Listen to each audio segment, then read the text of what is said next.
Clarksons Farm returns for its most knockabout series yet. The cameras return to Top Gear star Jeremy Clarkson's diddly squat farm for another series on Amazon's Prime Video. If you've been watching the latest series of Britain's Got Talent, yes, it is still on, and you've been worrying about the long-term prospects for live entertainment in Britain, I may have some encouraging news for you. When it comes to quality, it would appear that theatre audiences are not actually that fussy these days. Well, not if the short clip from Kaleb Cooper's live tour, which pops up in the new run of Clarksons Farm, is anything to go by. It shows a packed crowd of punters at the Warwick Arts Centre absolutely lapping it up as Kaleb leads them in a karaoke chorus of the Wurzels' 1976 novelty Smash the Combine Harvester, brand new key. Admittedly, as it was only a brief clip, we probably shouldn't judge Cooper's show on that musical vignette alone. I know nothing about his other agriculturally themed material, although I would be mightily disappointed if there wasn't some kind of educational skit called Arable Histories in there.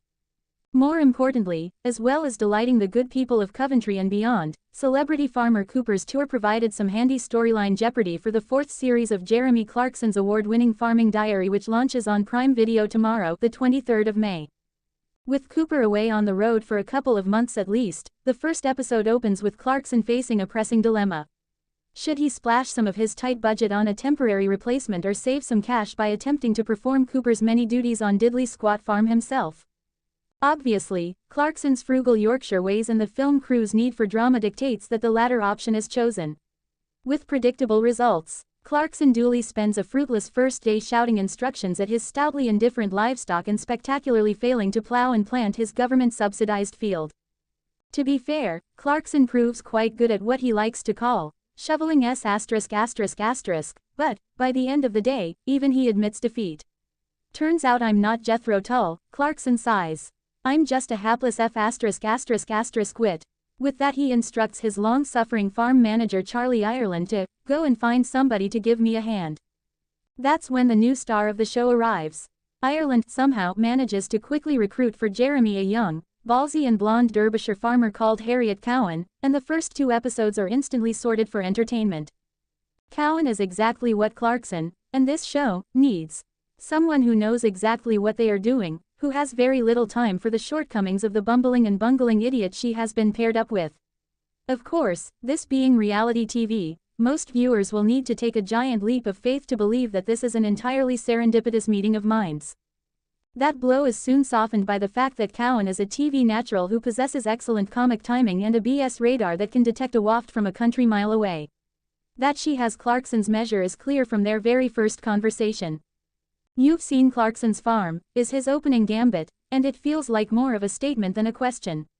"I've seen the funny moments on YouTube," is her rather unconvincing and ambiguous answer. By the time Cowan has teamed up with Clarkson's partner Lisa in the second episode to tease him about his ignorance of porcine gynecology, he is firmly at the "roll me over and tickle my belly" stage of subjugation. At this point, had the promo trailers not already given the game away, you might find yourself wondering how much fun it might be if Cooper was to stay on the road a little longer and thus prolong Harriet's cameo. That said, I've only seen the first 4 episodes. There's every chance the producers will have found a way to ensure she also remains on the scene until the end of the run. Knowing Clarkson, I wouldn't be surprised if he ended up offering her a front-of-house role in his latest money-making scheme. He wants to open his own pub, complete with its own restaurant and shop, which will of course sell diddly squat products. This will not be a surprise to keen Clarkson watchers, obviously. Thanks to the fact that there probably isn't a publication in Britain that has not reviewed it by now, we all know he did indeed open a pub, The Farmer's Dog on the A40, last August. Luckily, there is enough entertaining content in Clarkson and partner Lisa Hogan's search for a suitable property to make up for the feeling that we're watching old news unfold. Most of that entertainment is provided by Lisa and her delightful way with words. The only thing that would help this hole is a wrecking ball, is her short verdict after one particularly uninspiring viewing. Even when they finally find the one that they want, she's not exactly doing cartwheels in the beer garden. "I like it, Jeremy. Don't it up." As ever, there are plenty of other laughs to be had in these first 4 installments. In fact, it is shaping up to be the most knockabout series of Clarksons Farm so far. I wouldn't say the joke is always at Clarkson's expense, but we're probably talking 85 to 90%. He takes it well though. Partly, I suspect, because he has a good sense of humor, but mainly because he knows it's what the viewers want to see. Even when he does come up with a good gag of his own, calling a runty and stunted piglet Richard Ham, he is blown out of the water by Hogan, who comes up with a much better sobriquet for one of the other pigs. She takes one look at the bullying boar that is terrorizing the females in its pen, and promptly names it Harvey Swinestein. I'm guessing one of those piggy pet names sailed past the Amazon lawyers far more easily than the other. Clarksons Farm star Kaleb Cooper slammed with scathing statement, "Educate yourself." Exclusive.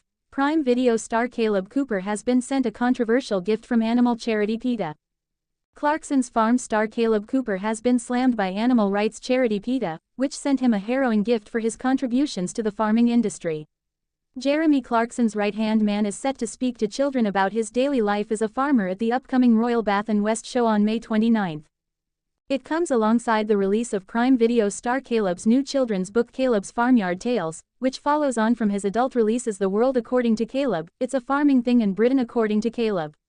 But PETA has slammed the star for contributing to an abusive industry. PETA exclusively let Express.co.uk know that the charity has sent an illustrated book aimed at adults to Cooper, which is drawn in pleasant pastels, but features the sounds of real animal screams and nursery rhymes describing the horrors that animals endure in the meat, egg and dairy industries. Its accompanying letter to Kaleb reads, "The secret lives of animals is written in simple rhyme so everyone can understand that animals are not stock, they're individuals who value their lives just like we do." PETA's Don Carr, who is vice president of vegan corporate projects, added, "Children have a natural empathy for animals, and they deserve to know what really happens on farms, where kids just like them are torn away from their mothers, have their tails chopped off without pain relief and are killed at a fraction of their natural life expectancy." PETA encourages Kaleb Cooper to educate himself about animal rights and tell young audiences the truth about how animals suffer in the farming system. It's not the first time Kaleb has faced challenges from vegans.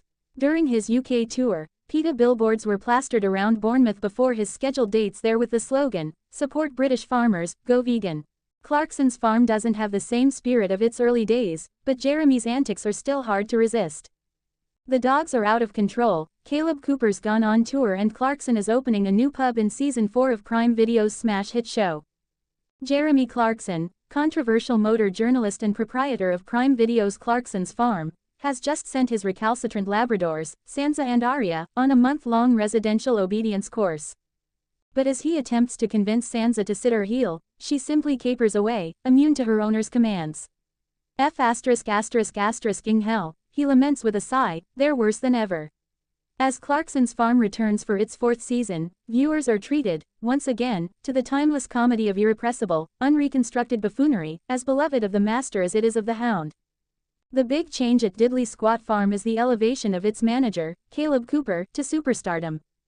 As the season commences, Kaleb is off touring his one-man show. The opening episode is interspersed with clips from his act leaving Clarkson to plow a lonely furrow. Things have gone a bit topsy-turvy, Clarkson adjudges, from the seat of his Lamborghini tractor. But 'twas ever thus at the farm, where simple questions are often met with complex solutions.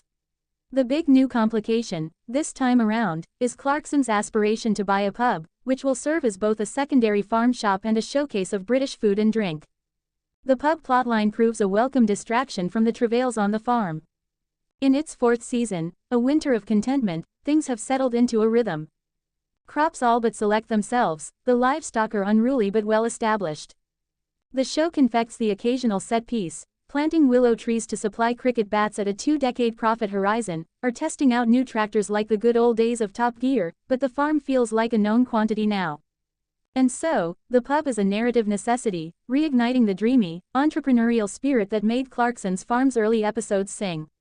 With Britain's pubs in a crisis even more dramatic than the farming sector, with a third of all pubs having closed since the millennium, it might be up to Clarkson's boozer to inspire a new generation of publicans. Because Clarkson, love him or hate him, is an inspirational figure in this department. Armed with nothing more than his reputation, and Amazon's blank checkbook, he throws himself manfully into every assignment on offer. With Kaleb gallivanting catching, flu, the famous person's illness, as Clarkson labels it. Clarkson hires a temporary replacement in the form of Harriet Cowan, a #FarmTalk influencer. It is a move typical of the show's bait and switch.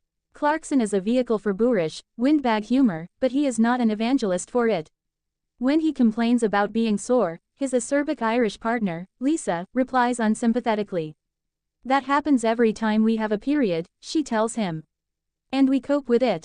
He is, by his own admission, a hapless wit, but one who oscillates between vilifying the councils, planning police, and advocating better provision for mental health. In short, the show is much more tolerable to the liberal mindset than many would expect. Clarkson has proven himself an important champion for rural affairs, at a time when the industry is challenged. He might be unpopular in the corridors of DEFRA, but many farmers see him as an improbable figurehead of a sector embattled on all fronts, by Brexit and climate change and immigration and the economy. All the same, these are points that he has been making since the first series aired, and, with this fourth installment, the show does feel like it is running out of rallying cries. Kaleb is not just a star now, but a millionaire. Strictly Shirley beckons, and the diddly squat farm shop a popular tourist pit stop. The show's central question, can a know-nothing TV celeb build a successful farm business, feels like a fait accompli. But the fact remains that Clarksons Farm is, perhaps, the best executed example of the constructed reality genre, narratively nimble and crafted with the same artisanal affection that goes into a jar of bee juice honey. Like crop yields after a wet winter, it might be suffering from diminishing returns, but there's still some gentle British wit to be harvested, too.